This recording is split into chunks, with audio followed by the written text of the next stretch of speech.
Work life balance. దీని గురించి ఈ తరంలో వాళ్ళకసలు కొత్తగా చెప్పాల్సిన అవసరం లేదు. ఎక్కడ చూసినా గానీ మనకి ఈ ట్యాగ్ లైన్ కనిపిస్తూనే ఉంది. సరే ఈ మధ్య కాలంలో మనం సిటీ లైఫ్‌లో బాగా ఎక్స్‌పీరియన్స్ చేస్తున్నాం. ఒకప్పుడేంటంటే ఇంట్లో ఉన్న డ్యూటీస్ అందరూ గూడా ఇప్పుడు అమ్మ వాళ్ళు ఒక బాధ్యత తీసుకుంటే పిల్లల్ని చూసుకోవటం గానీ, ఓకే. ఇటు ఫాదర్ ఎళ్ళిపోయి జాబ్ చేసుకొనొస్తే మదర్‌కి కొన్ని డ్యూటీస్ ఉండేవి. దానివల్ల సింపుల్‌గుండేది. బట్ ఇప్పుడు మనం సిటీ లైఫ్‌లో గూడా ఎక్స్‌పీరియన్స్ చేస్తుందేంటంటే అందరం అన్ని డ్యూటీస్ చేయాలి. ఫాదర్ గూడా మదర్ రోల్ గూడా ప్లే చేయాలి. మదర్ ఫాదర్ రోల్ కూడా ప్లే చేయాలి. అండ్ కొంచెం మనం ఇప్పుడు గనక మాట్లాడుకుంటే కొంచెం వుమెన్‌కి ఎక్స్‌ట్రా డ్యూటీసే ఉన్నాయని గూడా కొన్నిట్లో యాక్సెప్ట్ చేయక తప్పదు. మరి మన ఇండియాలోనైతే డెఫినెట్‌గా ఇప్పుడు కావాలి అనుకుంటే మనం కొంత ఎఫర్ట్ చేయగలిగితే మనకి ఇక్కడ వర్కర్స్ దొరుకుతారు. డోర్ స్టెప్ దగ్గరికే గ్రోసరీస్ వస్తాయి. వీటన్నిటి వల్ల ఏంటంటే మనకి సింపుల్ అయిపోతుంది. కానీ యూఎస్‌లో నువ్వు ఎంతైనా సంపాదించు, కోట్లైనా సంపాదించు. నీ పని నువ్వే చేసుకోవాలి. అలాంటి దాంట్లో ఇక్కడ సాధారణంగా ఇండియాలో సాధారణ ఫ్యామిలీస్‌లో పెరిగి వెళ్ళిన తర్వాత అక్కడ అన్ని రోల్స్ ప్లే చేస్తూ కూడా ఒక సింపుల్ అమ్మాయి సూపర్ అమేజింగ్ వుమెన్ లాగా మారిపోతున్నారు. అసలక్కడ వాళ్ళ లైఫ్ స్టైల్ ఏ విధంగా ఉంటుంది? ఎలా లైఫ్‌ని బ్యాలెన్స్ చేస్తారు అక్కడ లేడీస్? ఈ వర్క్ లైఫ్ బ్యాలెన్స్ డెఫినిట్‌గా కూడా ఈ టైం వాళ్ళ దగ్గర నుంచి మనం కూడా నేర్చుకోవాల్సిన అవసరం ఉంది. సో, ప్రెజెంట్ నాతో పాటు స్టూడియోలో ఉన్నారు. ఈ పాడ్‌కాస్ట్‌లో నాతో పాటు పార్టిసిపేట్ చేయడానికి నేనొక simple women but yet she is amazing at her duties. అందుకే తనని ఇన్వైట్ చేశాను. సో, తనెవరో కాదు, ఒక బుక్ కూడా రాశారు. స్వప్నప్రియ గంజి గారు. వారిప్పుడు నాతో పాటు స్టూడియోలో ఉన్నారు. హలో స్వప్నప్రియ గారు. Thank you. ఈ పాడ్‌కాస్ట్ ఏదన్నా నేమ్ ఇవ్వాలంటే a simple women but she is amazing at her duties. మీ పుస్తకం పేరంత అందంగా పెట్టానా? అమేజింగ్ అనేది ఇది ఎవ్రీడే కదండి. యాహ్! ఒకేసారి ఎవ్రీ మనం డే చేసేసాము అని చెప్పడానికి ఇంకా చాలా ఉన్నాయి ఫేజెస్ రీచ్ అవ్వాల్సింది. ఇప్పుడు పిల్లలు ఓన్లీ చదువుల దాకే వచ్చారు. మల్టీ టాస్కింగ్ అని అంటే మన జాబ్, వర్క్, పిల్లలని చూసుకోవడము ఇవి. సక్సెస్ అనేది ఎవరు ఏ విధంగానూ డిఫైన్ చేయలేరు. బట్ మనం చేసే దాంట్లో మన సెల్ఫ్ సాటిస్ఫాక్షన్కి మంచిగా చేస్తున్నాం అని అంటే ఓకే. మళ్ళీ ఆ కంపారిజన్ కూడా ఎప్పుడు మనకంటే బెస్ట్ వాళ్ళు ఉంటానే ఉంటారు. కాకపోతే మనం కంపేర్ చేసుకోవటానికన్నా కానీ ఒకళ్ళ నుంచి ఒకళ్ళు నేర్చుకోవాల్సింది ఎప్పుడు కూడా ఉంటుంది. ఇప్పుడు అమెరికాలో ఈ కల్చర్ ఇప్పుడు మాకు ఇండియాలో ఇప్పుడు మేము మా డ్యూటీస్ మేము చేసుకోవటం కానీ ఇప్పుడు మాకు ఎక్కువ అయిపోయాయి. ఎందుకంటే ఇప్పుడు ప్రజెంట్ ఇక్కడ కూడా పెరుగుతున్న కాస్ట్లు కానీ వీటన్నిటిని చూస్తే కూడా ఇప్పుడు అలానే మారిపోయింది. ఇక్కడ ఇండియాలో కూడా చిన్న చిన్నగా మారుతూ వస్తుంది. సో, అందుకని చెప్పి ఈ పాడ్కాస్ట్కి నేను మిమ్మల్ని చూస్ చేసుకున్నాను. అసలు యుఎస్లో మీరు ఒక ఐటీ వర్క్ చేస్తున్నారు, 2 పిల్లలకి తల్లి. మార్నింగ్ లేచిన దగ్గర నుంచి నైట్ పడుకున్నాక మీ లైఫ్ని ఎలా బ్యాలెన్స్ చేస్తారు? ఇప్పుడు కొంచెం రిలాక్స్ అయ్యాను. మా బాబు కాలేజ్కి వెళ్ళిపోయాడు, పాప హై స్కూల్కి వెళ్ళింది. సో వాళ్ళు చూసుకొని మన మీద తక్కువ డిపెండెంట్గా లేని ఫేజ్కి వచ్చారు. కానీ బాగా పిల్లలు చిన్నప్పుడు పొద్దున్నే లేసినప్పటి నుంచి బ్రేక్ఫాస్ట్లు, వాళ్ళని స్కూల్లో దింపడాలు. ఒక ఫేజ్లో మా పిల్లలకి మంచి స్కూల్లో వచ్చిందనమాట అడ్మిషన్. అది చాలా దూరం. అసలు వన్ వేనే ఒక 35 to 45 minutes డ్రైవ్ చేయాలి. ఇక్కడ చాలా కామన్. బట్ అక్కడ ఏంటంటే మన విత్ ఇన్ ద ఏరియాలో ఎస్ఎన్ అయిపోతాయి స్కూల్స్. 5-10 minutes అంటేనే ఎక్కువలాగా ఉంటుంది. అక్కడ వెళ్ళి డ్రాప్ చేసుకొని మళ్ళీ అక్కడి నుంచి బాబుని డ్రాప్ చేసి ఆల్ ద వే వచ్చి వర్క్ చూసుకొని మళ్ళీ ఇంకా మా మేనేజర్స్ వాళ్ళు కూడా కొంచెం మంచిగా వర్క్ లైఫ్ బ్యాలెన్స్, మనం మళ్ళీ వచ్చి వర్క్ చేస్తాము, డెడ్ లైన్స్ మీట్ అవుతాము అన్న కాన్ఫిడెన్స్ వాళ్ళకి తెప్పించగలిగితే నువ్వు ఈ ఆర్లో లేవేంటి, ఈ పలానా టైంలో లేవేంటి అన్నట్టు ఉండేవాళ్ళు కాదు. టైమింగ్ సో కంపెనీ కూడా నాకు హెల్ప్ అయింది. అలాంటి అంత పర్టికులర్ ఉండవు. అంటే ఇది మీకొక్కరికైనా లేకపోతే మోస్ట్ ఆఫ్ ద పీపుల్కి అలా అందరికి. కాకపోతే నువ్వు ఆ కాన్ఫిడెన్స్ తెచ్చుకోగలగాలి. నీకు వర్క్ ఇస్తే నువ్వు ఆ టైం కల్లా ఫినిష్ చేయగలవు అన్న కాన్ఫిడెన్స్ తీసుకొస్తే ఆ మైక్రో మేనేజింగ్ ఉండదు. నువ్వు ఎప్పుడైతే పని చేయకపోతే ఏంటి అసలు ఏం చేస్తుంది ఈమె, ఏ టైంలో ఉంటుంది, అసలు ఉంటుందా లేదా, ఆ నెక్స్ట్ లెవెల్కి వస్తుంది. ఈమె లేకపోయినా ఈ ఆర్లో తను మాత్రం పని చేసేస్తుంది అన్న కాన్ఫిడెన్స్ ఇవ్వగలిగితే అది మన మీదే ఉంటుంది. అయితే ప్రియా గారు ఎప్పుడు కూడా మీకు ఫ్రస్ట్రేషన్ రాలేదా? అంటే మార్నింగ్ లేచిన దగ్గర నుంచి పరిగెత్తాలి, బ్రేక్‌ఫాస్ట్‌లన్నీ ఇవన్నీ చూసుకోవాలి, నెక్స్ట్ వర్క్‌కి వెళ్ళిపోవాలి, మళ్ళీ అది ఆఫ్టర్‌నూన్ లంచ్ బ్రేక్ కొంచెం, దెన్ అగైన్ ఈవినింగ్ మళ్ళీ వచ్చేస్తూ ఉండాలి, మళ్ళీ రేపు మార్నింగ్‌కి ఏంటా అని చెప్పి చూసుకోవాలి. ఫ్రస్ట్రేషన్ అంటే నాకు I'm surrounded by amazing people అండి. అందరూ నాకంటే ఇంకా ఎక్కువగా పరిగెత్తే వాళ్ళే ఉన్నారు నా చుట్టూ. ఇంకా నాకు ఏంటంటే నేనే ఓ అద్భుతము, నేనొక్కదాన్నే బాగా కష్టపడుతున్నట్టు లేదు. అందరూ మా హస్బెండ్ ఇంకా డబుల్.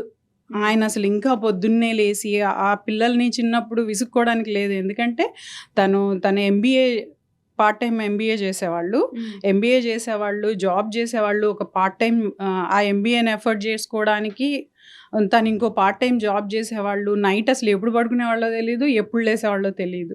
మళ్ళీ దాంతోపాటు ఫిట్నెస్ కంపెనీలో ఉన్న సో నీ పక్కన వాళ్ళు 200 కిలోమీటర్స్ పర్ అవర్‌తో పరిగెత్తుతున్నప్పుడు నీకు 100 కిలోమీటర్స్ పరిగెత్తడానికి పెద్ద ఇష్యూ అనిపించదు. మన హస్బెండ్ ఏమీ చేయకుండా అలా కూర్చొని ఉంటే మనకి ఏంటంటే నేనే ఎందుకు ఎంత ఎత్తుకోవాలి అనిపించేది. మళ్ళీ తను హెల్ప్ కూడా చేసేవాళ్ళు పిల్లల విషయంలో. సో మన పార్ట్నరు, మన సర్కిల్లో ఉన్న వాళ్ళతో బట్టి కూడా ఉంటుంది.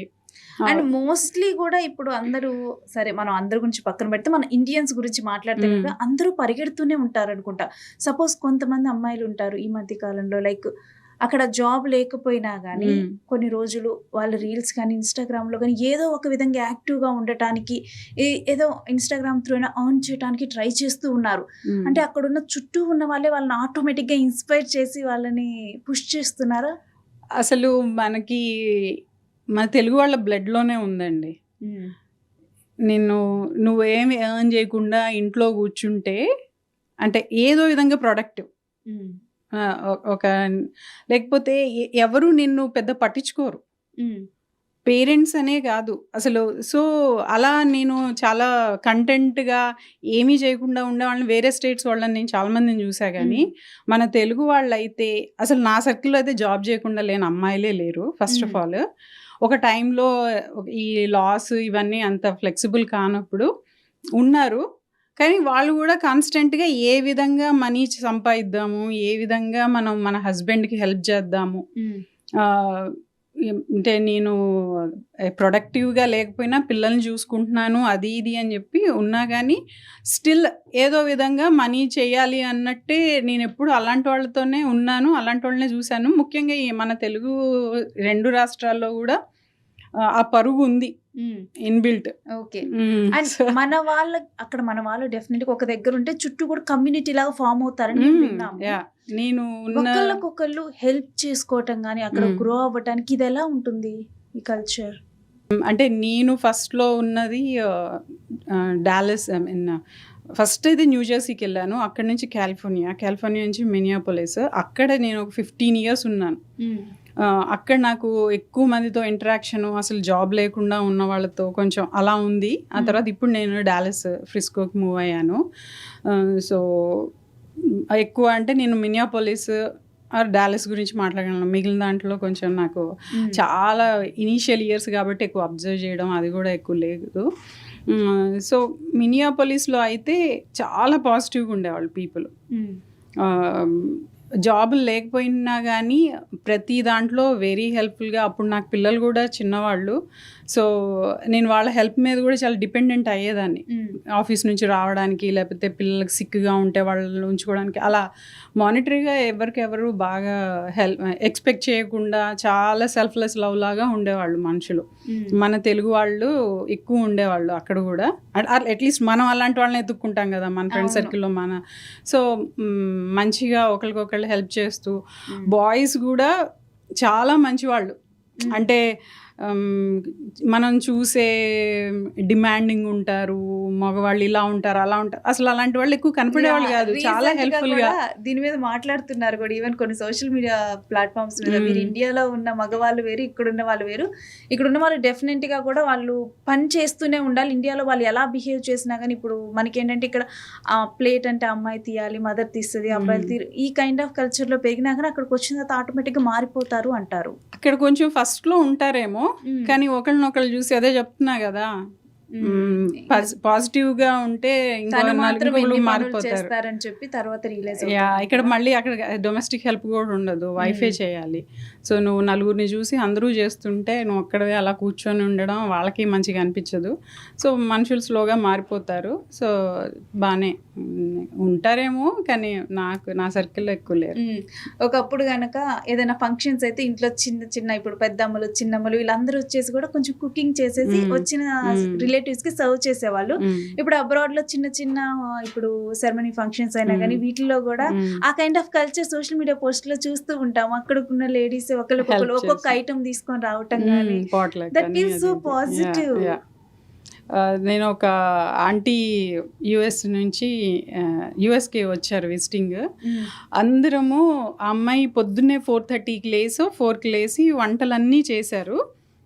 మేము దాన్ని చాలా బాగా వచ్చాయి, మంచిగా చేస్తున్నావు అని పాజిటివ్గా మాట్లాడితే ఆమె మెచ్చుకుంటుంటే ఆంటీ అన్నారు, ఇండియాలో నువ్వు ఇలా ఇంట్లో చేస్తే డబ్బులు సేవ్ చేసుకోవడానికి చూస్తోంది అన్నట్టు ఉంటారమ్మా, అక్కడంతా ప్లేట్కి 1000 పెట్టావా 1500 పెట్టావా ఇదే టాక్, నువ్వు కష్టపడి లేసి చేసావు అనేదానికి అక్కడ వాల్యూ లేదు.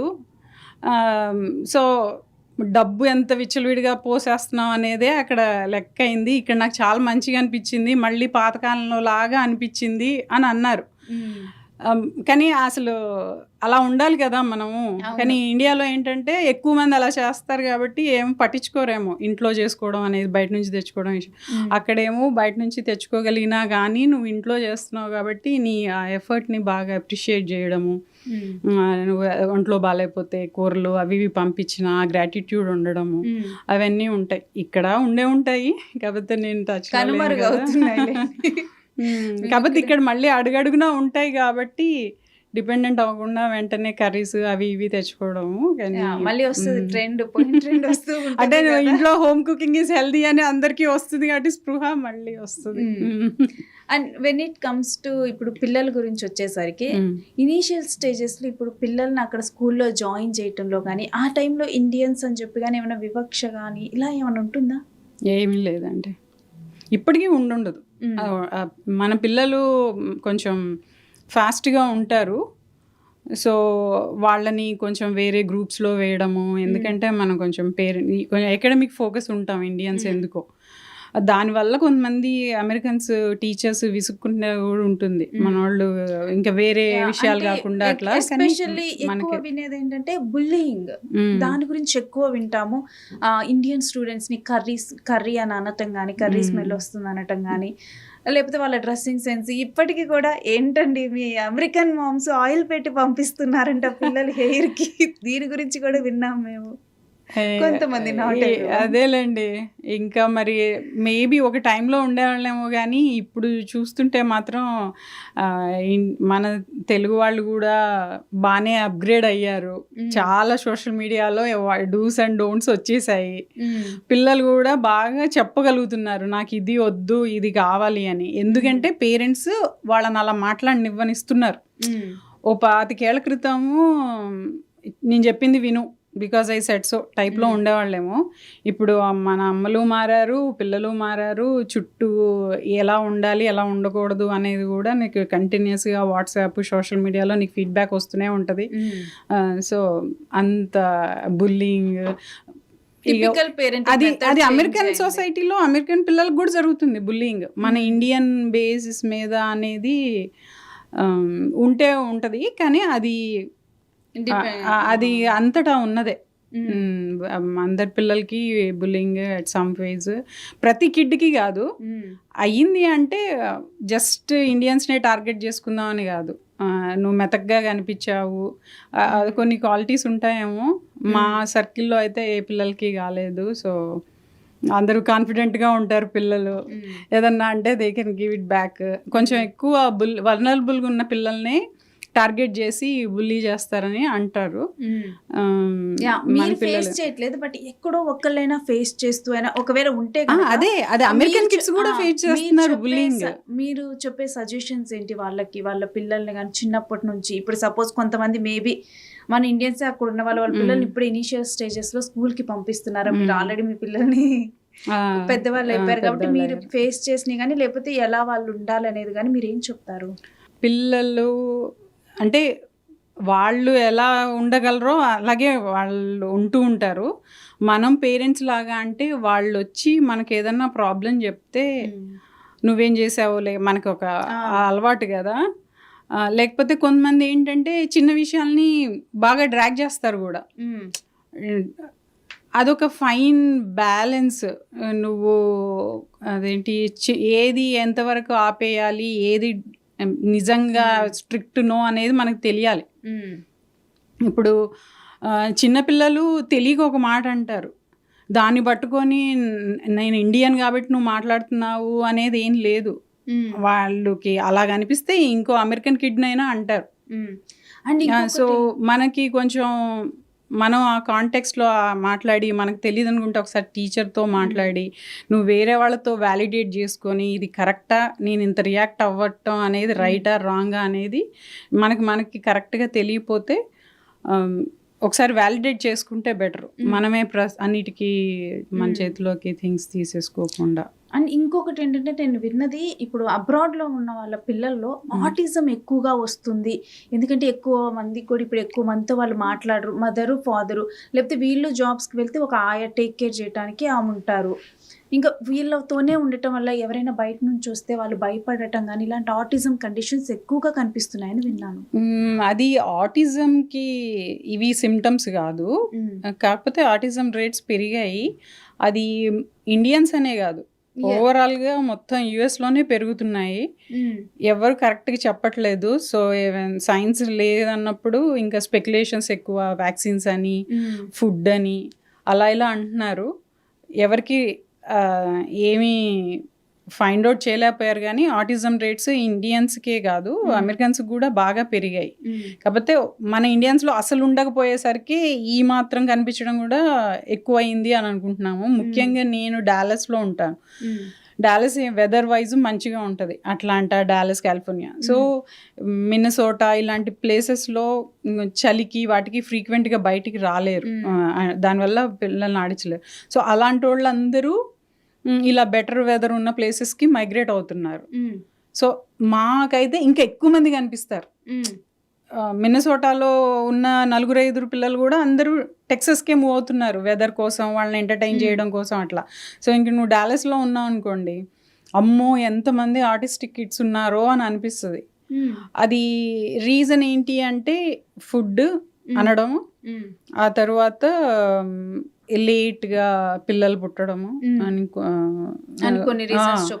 కానీ ఒక్కోసారి చూస్తే ఫస్ట్ కిడ్ ఆటిస్టిక్ ఉంటున్నాడు, సెకండ్ కిడ్ ఓకే ఉంటున్నాడు. నువ్వు సెకండ్ కిడ్ కనేదానికి ఇంకా లేట్ కదా. నిజంగా లేట్ అయితే మరి సో ఒక ప్యాటర్న్ కనిపెట్టలేకపోతున్నారు. ఇద్దరు కిడ్స్ ఆటిస్టిక్ ఏం ఉండట్లేదు. ఫస్ట్ వాళ్ళు ఉంటే సెకండ్ వాళ్ళు ఉండట్లేదు, సెకండ్ వాళ్ళు ఉంటే ఫస్ట్ వాళ్ళు ఉండట్లేదు. సో ఇక ఎక్కువ మంది అయితే వ్యాక్సిన్స్ అంటున్నారు, కానీ అవి తీసుకోకపోతే ఇంకా ఎక్కువ ప్రాబ్లమ్స్ వస్తాయి. తీసుకోపోతే ఇమ్యూనిటీ ఉండదు కదా నువ్వు వాటికి.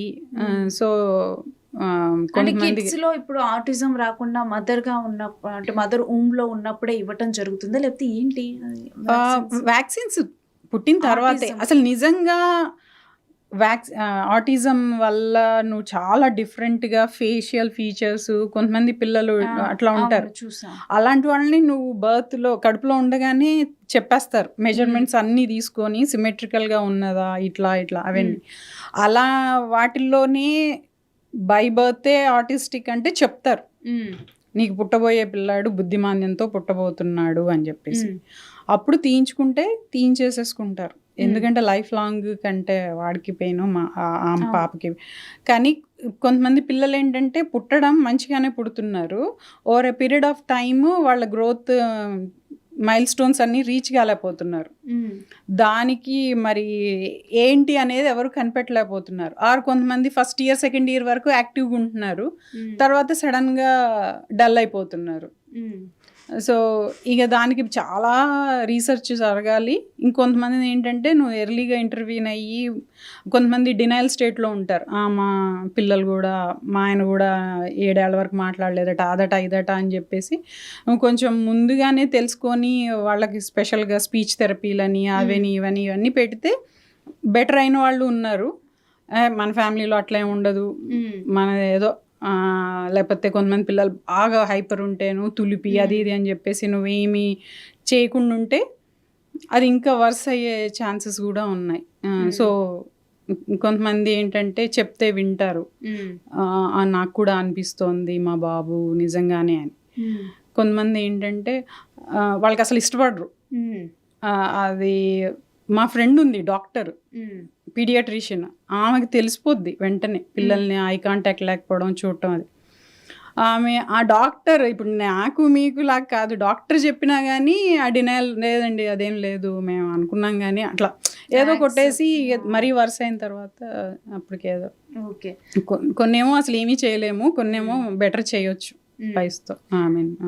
అంటే వర్క్ లైఫ్ బ్యాలెన్స్ గురించి మాట్లాడటానికి పిలిచి ఇవన్నీ మాట్లాడుతున్నాను అనుకోవద్దు. అంటే రెగ్యులర్గా అక్కడ ఫేస్ చేసే వాళ్ళు కూడా ఇప్పుడు మీ ద్వారా మేబీ అక్కడే కొంతమంది ఫేస్ చేస్తూ కూడా కొంతమంది మేబీ అందరికీ మంచి నైబర్స్ అలా ఉంటారు కదా, మీకంటే చుట్టూ నాకు ఒక పాజిటివ్ ఎన్విరాన్మెంట్ ఉందన్నారు, సో వాళ్ళకి హెల్ప్ అవుతుందని చెప్పి అక్కడ ఉండే రెగ్యులర్ కండిషన్స్ కానీ నేను విన్న వాటి గురించి కానీ మిమ్మల్ని అడుగుతూ ఉన్నాను. అండ్ ఇంకొకటి ఏంటంటే అక్కడ మన వాళ్ళు ఫెస్టివల్స్ సెలబ్రేట్ చేయటం మాత్రం ఇండియా కన్నా ఎక్కువగా సెలబ్రేట్ చేస్తున్నారని చెప్పాలి. హ్యాపీ, అదొకటి హ్యాపీ. అయితే కాకపోతే ఈ మధ్య కాలంలో వినాయక చవితి అప్పుడు కూడా కొన్ని అంటే మనం ఓవర్ ద బోర్డ్ వెళ్తున్న సిచ్యువేషన్స్ కూడా చూస్తున్నాం అక్కడ వాళ్ళు. మేము అమెరికా 20 years బ్యాక్ వెళ్ళామండి. ఇంకా కొంచెం ముందు వెళ్ళిన వాళ్ళకి ఏంటంటే ఇండియన్స్ ఎక్కువ లేరు. ఆ దేశం ఆ భయంతో దిగాం, వీళ్ళ కంట్రీ ఇది, వీళ్ళ రూల్స్ ప్రకారం మనం వెళ్ళాలి అని. ఇప్పుడు వచ్చే వాళ్ళకి ఏంటంటే బోల్డంతమంది ఇండియన్స్ని చూస్తున్నారు. సో నీకేమీ డిఫరెన్స్, ఆ భయం లేదు. సో ఇండియాలో ఎలా చేస్తానో అలాగే చేస్తాను, ఆ మెంటాలిటీ ఎక్కువ అయిపోయింది. సో ఆ ఇన్హిబిషన్స్ పోయాయి. ఎందుకంటే నువ్వు చుట్టుపక్కల ఎవరిని చూసినా కానీ మనోళ్ళే కనిపిస్తున్నారు. సో అందుకనే కొంచెం ఓవర్ బోర్డ్ వెళ్ళేసి మేము మిన్నసోటాలో ఉన్నప్పుడు ఒక మండపం వేస్తే రావడానికి పిలుచుకోవడానికి 5 ఫ్యామిలీలు కూడా ఉండేవి కావు. ఇప్పుడు 50 ఫ్యామిలీలు అవుతున్నాయి.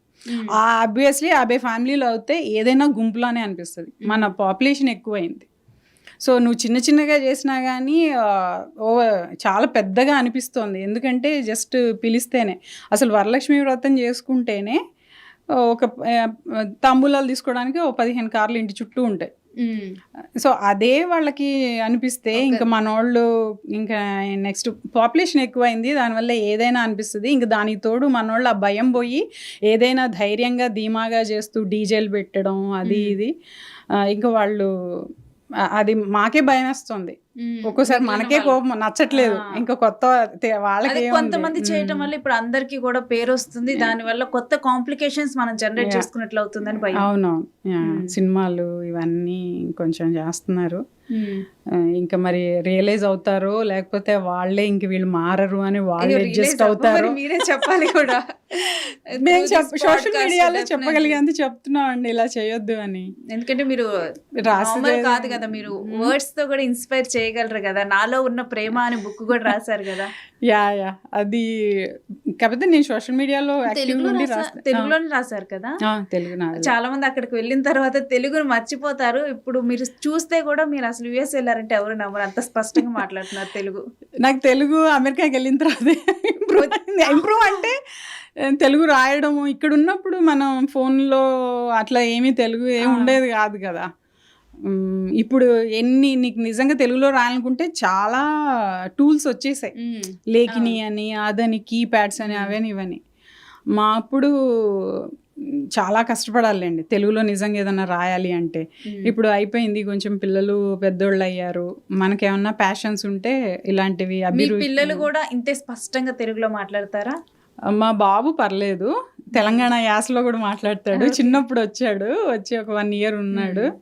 సో అందరూ ఇంట్లో అంటే వాళ్ళ నాయనమ్మ వాళ్ళతో మాట్లాడితే ఫ్రెండ్స్ ఇంట్లో ఉంటే ఆశ్చర్యపోతారు, వా ప్రణవ్ ఏంటి మంచి యాసలో మాట్లాడుతున్నావు అని. పాప పర్లేదు, అక్కడ ఒక ఉన్న- లెవెల్ వరకు మాట్లాడుతుంది కానీ బాబు బాగా మాట్లాడుతుంది. అక్కడ ఉన్న పేరెంట్స్ అందరికి కూడా ఇది ఒక టాస్క్, తెలుగు మర్చిపోకుండా తెలుగు వచ్చేలా వాళ్ళ పిల్లలకి చెయ్యటం. గౌరవ వాచకాలతో మాట్లాడించడం ఆ, తెలియాలి కదా, రెస్పెక్ట్ఫుల్గా హనరోఫిక్స్ అవన్నీ నేర్పుతున్నాము.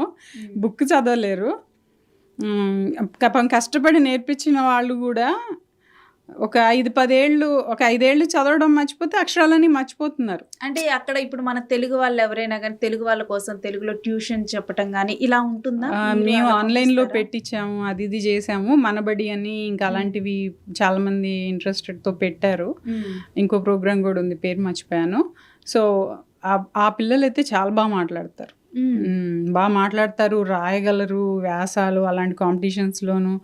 ఇప్పుడు మనకి Telugu super singer, Indian Idol అలాంటి వాటిల్లో పిల్లలు ఇండియా నుంచి, అమెరికా నుంచి కూడా వచ్చి ఎంత బాగా మాట్లాడుతున్నారు, ఎంత బాగా పదాలు కూడా కరెక్ట్గా స్పష్టంగా.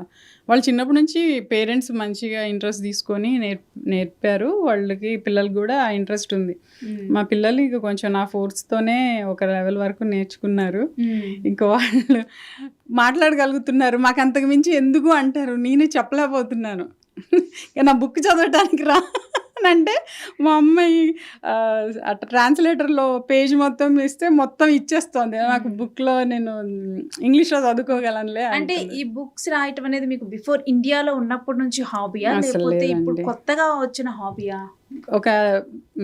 నేను ఫేస్బుక్లోకి ఒక 13-14 ఇయర్స్ బ్యాక్ జాయిన్ అయ్యాను. చాలా మందితో పోల్చుకుంటే నేను లేట్గా ఫేస్బుక్లో జాయిన్ అయినట్టే.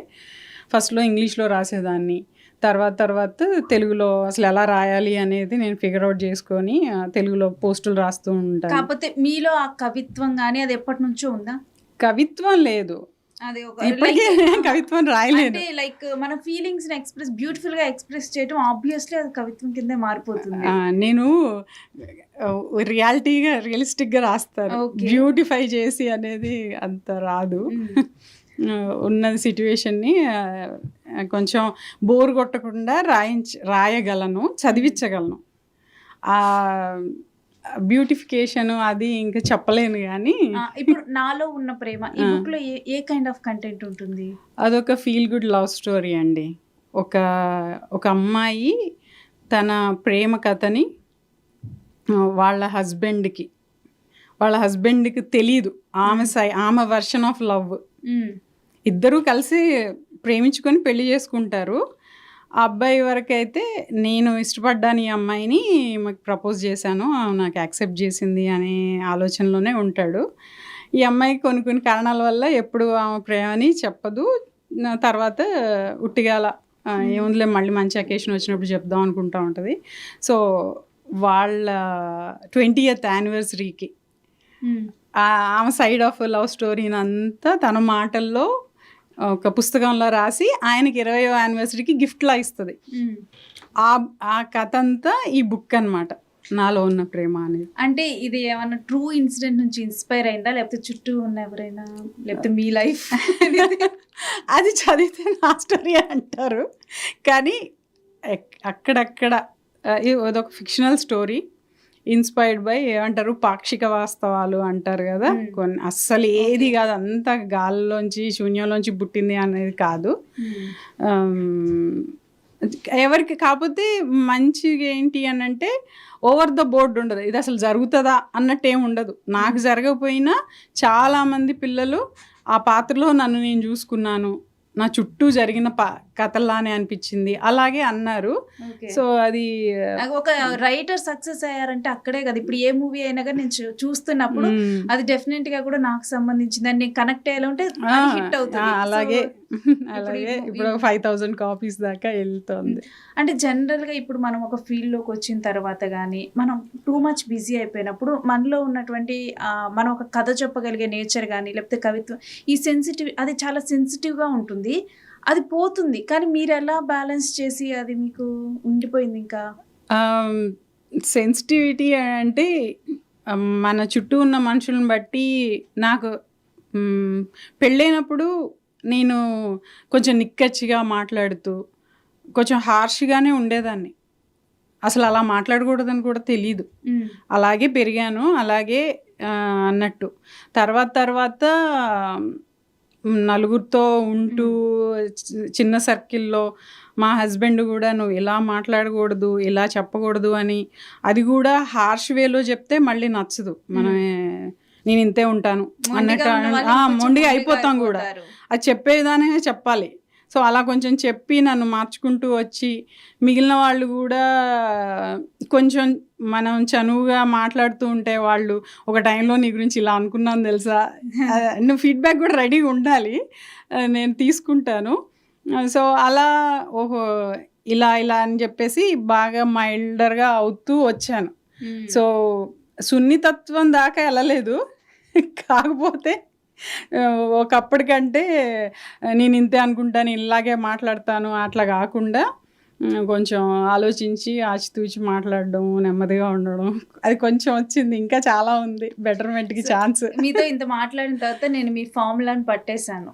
ఏం పట్టారు? పాజిటివిటీ. ఆ పాజిటివ్ యాటిట్యూడ్ని మీరు డెవలప్ చేసుకున్నారు. మేబీ అందుకే మీరు అన్నారు కదా, ఎప్పుడు కూడా నేను అంత స్ట్రెస్ కానీ అలా ఫీల్ అవ్వలేదు, నా చుట్టూ ఉన్న సర్కిల్ని నేను అలా ఉంచుకున్నానని చెప్పి. సో మీరు చెప్పిన దాని ప్రకారం మీ బుక్ చదివిన మీ ఫ్రెండ్స్ అందరూ కూడా ఇది కైండ్ ఆఫ్ మీ స్టోరీ అని చెప్పి అన్నారు. అంటే బాగా తెలిసిన వాళ్ళు అర్థం అవుద్ది కాదని, కానీ పైన లైట్గా తెలిసిన వాళ్ళు, అస్సలు తెలియని వాళ్ళు, ఇది నీ లైఫ్లో జరగకపోతే నీకు రాసే ఛాన్సే లేదు అన్నంత స్ట్రాంగ్గా ఉండి నాతో వచ్చి వాదిస్తారు. మేడం చెప్పండి మేడం, మీ స్టోరీయే కదా, మీరు అబద్ధాలు చెప్పకండి అంటూ ఉంటారు. ఒక బుక్ ఎంతో నచ్చితే కానీ అంతగా కనెక్ట్ అయ్యి దాని గురించి అడగరు. అంటే ఏ కైండ్ ఆఫ్ స్టోరీ ఉంది? ఇప్పుడు లవ్ స్టోరీ అని మీరు చెప్పారు, ఇప్పుడు లవ్ స్టోరీస్ చాలా ఉన్నాయి, దేని గురించి అంతగా మాట్లాడలేదు. మిమ్మల్ని పర్టికులర్గా అడిగారంటే అంటే వేరే రైటర్స్ని కూడా వెళ్ళి వాళ్ళని కూడా అడుగుతున్నారేమో, నాకు తెలియదు కదా. సో వాళ్ళవి కూడా వాళ్ళ రియల్ స్టోరీసే అనుకుంటున్నారేమో. నాకు వచ్చి నన్ను అడిగే పిల్లల గురించే నాకు తెలుసు. అది మీకు ఆ స్టోరీ రాయాలని, ఇప్పుడు మీరు చెప్పిన టైటిల్ కనుక వింటే ఒక ఉదయ్ కిరణ్ మూవీ, వాళ్ళ అలాంటి మూవీస్ గుర్తొస్తే నాలో ఉన్న ప్రేమ అని అంటే ఏం ఇన్స్పైర్ చేసిందా? నేను ఒక చిన్న కథ, అది కూడా ఒక డైవర్స్ స్టోరీ రాద్దాం అనుకుని మొదలేసాను. అందరు డిసప్పాయింట్ అవుతారేమో, నా బుక్ చదివిన వాళ్ళు ఇది ఇలా స్టార్ట్ అయిందా అని. ఎన్నో కథలు చూస్తుంటాం కదా, అది పెళ్లి చేసుకుంటారు, ఆ తర్వాత ఆ ఫ్రీక్వెన్సీ సేమ్ ఉండదు. ఒకళ్ళు ఎక్కువ మెచ్యూర్ అవుతారు over a period of time, కొంతమంది ఏమో అక్కడే ఆగిపోతారు. అవును.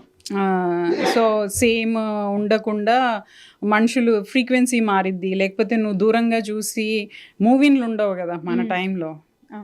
సో నువ్వు నీ బెస్ట్ సైడ్ని చూపించుకుంటూ ఉండి ఒకసారి ఇంట్లోకి వచ్చిన తర్వాత మళ్ళీ ఫ్యామిలీ ఈక్వేషన్స్ కూడా వస్తాయి. కొంతమంది ఫ్యామిలీని డీల్ చేయలేరు అబ్బాయిలు, అమ్మాయిలు కూడా వాళ్ళ సైడ్ వచ్చే ప్రెజర్స్ ఎక్కువ. సో అలా నేను ఒక ఇద్దరు బాగా ఇష్టపడి ప్రేమించుకున్న వాళ్ళు రియల్గా బతకడం మొదలేస్తే అది నెగిటివ్గా అయిపోయి వాళ్ళు ఒక డైవర్స్ స్టోరీ లాగా డైవర్స్ సైడ్ వెళ్ళిపోతుంది. అలాంటిది నేను ఎంచుకొని అది కూడా నవల్లా కాదు, ఒక కథలా రాద్దాం అనుకున్నాను. ఫస్ట్ ఒక కథ రాశాను గాయం అని, ఆ తర్వాత ఈ కథలాగా రాద్దాం అనుకొని వాళ్ళు లవ్లో పట్టము, ఆ అబ్బాయి ప్రేమించుకోవడం, పెళ్ళి, డైవర్స్, ఇది 20 పేజీల లోపల రాద్దాం అనుకుంటే అది అవ్వట్లేదు. అంటే అంత క్విక్గా నేను ఏది ఫటాఫటా అన్నట్టు రాయలేకపోతున్నాను. సో ఇంక అది కథలాగా వెళ్ళింది. సో కథలాగా మంచి కథలాగా అయినప్పుడు కొంచెం ఎక్స్పాండ్ చేసి నవల్లా రాద్దాం అనుకున్నాను. అది అయిపోయిన తర్వాత నేను ఈ కారణాల వల్ల వాళ్ళు డైవర్స్ తీసుకున్నారు, ఇట్స్ హెడింగ్ టువర్డ్స్ డైవర్స్ టైప్లో రాద్దాం అనుకుంటే మా హస్బెండ్ ఎంకరేజ్ చేయాల. బయట బోల్డ్ అంత నెగిటివిటీ ఉంది, ఎందుకు మళ్ళీ అంటే నువ్వు ఒక కథ చదివితే నువ్వు ఎంత అద్భుతంగా ప్రేమించుకో అవి నిలబడవు అనే కదా నువ్వు మెసేజ్ ఇచ్చేది, ఎందుకు పాజిటివ్గా రాయి, వాళ్ళు హ్యాపీగా ఉన్నట్టు చూయించు అని. కాకపోతే అది నేను చాలా మంచి పని చేసి అలా రాయడం. ఎంతమంది బాయ్స్ వచ్చి చెప్పారో, గర్ల్స్ కంటే బాయ్స్ ఇప్పుడు వాళ్ళకి చాలా ప్రెషర్లో ఉన్నారనిపించింది నాకు. డే టు డే నేను ఎవరిని మాట్లాడటం అది లేదు, కానీ మాకు ఒక హోప్ ఇచ్చింది మేడం మీ బుక్ చదివితేను.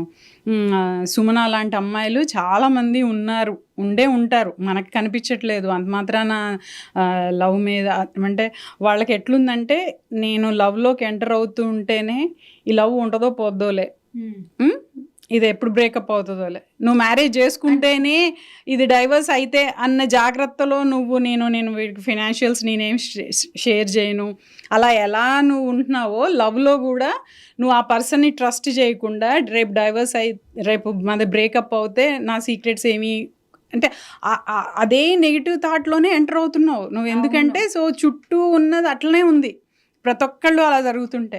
అలా కాకుండా ఈ బుక్ వాళ్ళకి హోప్ ఇచ్చింది మనుషులకి. సో ఒక అమ్మాయి అంత బాగా ప్రేమించగలదు, అబ్బాయి మంచిగా చూసుకుంటే ఈ అమ్మాయి కూడా మంచిగా రెసిప్రోకేట్ అయి ఉండగలదు, అంత పాజిటివిటీలా ఉంటుందన్నమాట ఆ బుక్. అది వాళ్ళకి నచ్చింది.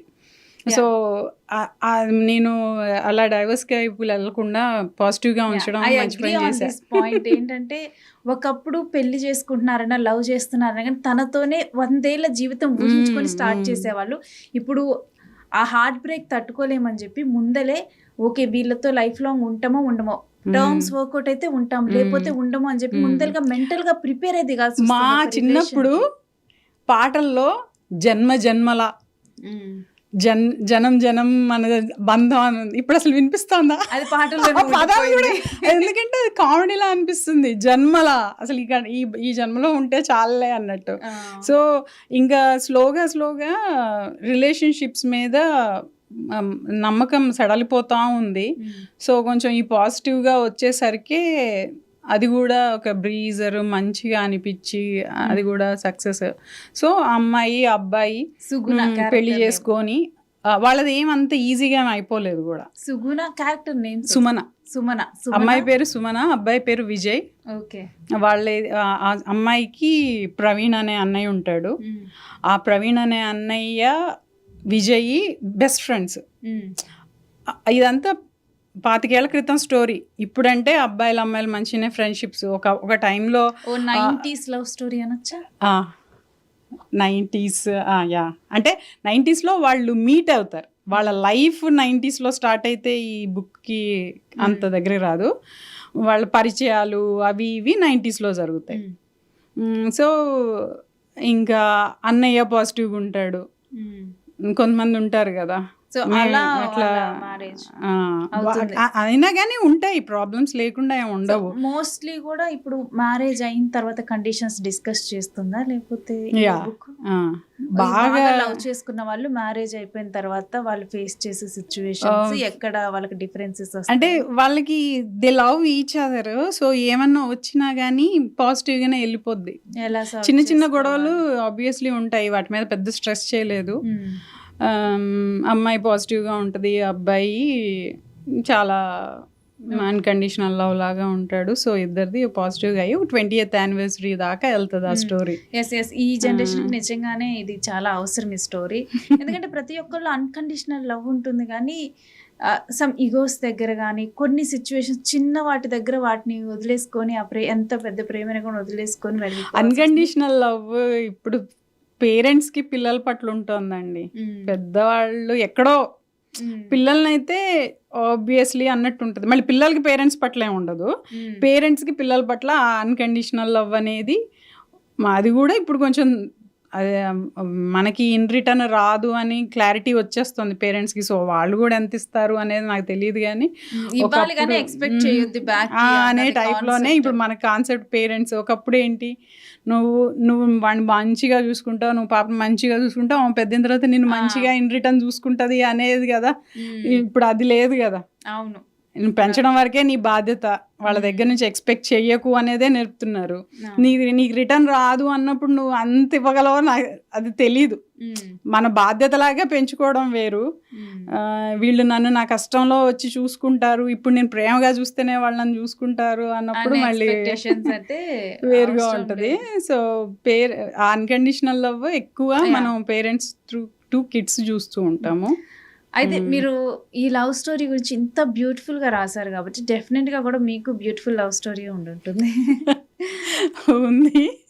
ఒకసారి మీ లవ్ స్టోరీ అంటే ఎలా స్టార్ట్ అయింది? నేను కొంచెం విన్నాను, అందుకే నేను ఇంట్రెస్టింగ్ గా అడుగుతున్నాను. మాది పెన్ ఫ్రెండ్షిప్ అండి.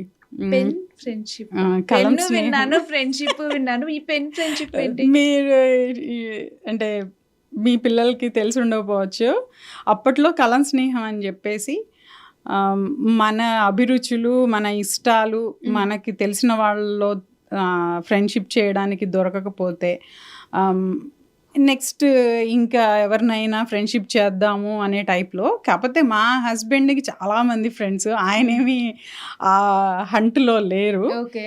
తను ఇంజనీరింగ్ చదివేటప్పుడు ఒక అబ్బాయి నిఖిల్ తనేజా అని చెప్పేసి నార్త్ ఇండియా, ఇది 98 ఓకే, 98 99 ఆ టైం ఫ్రేమ్లో.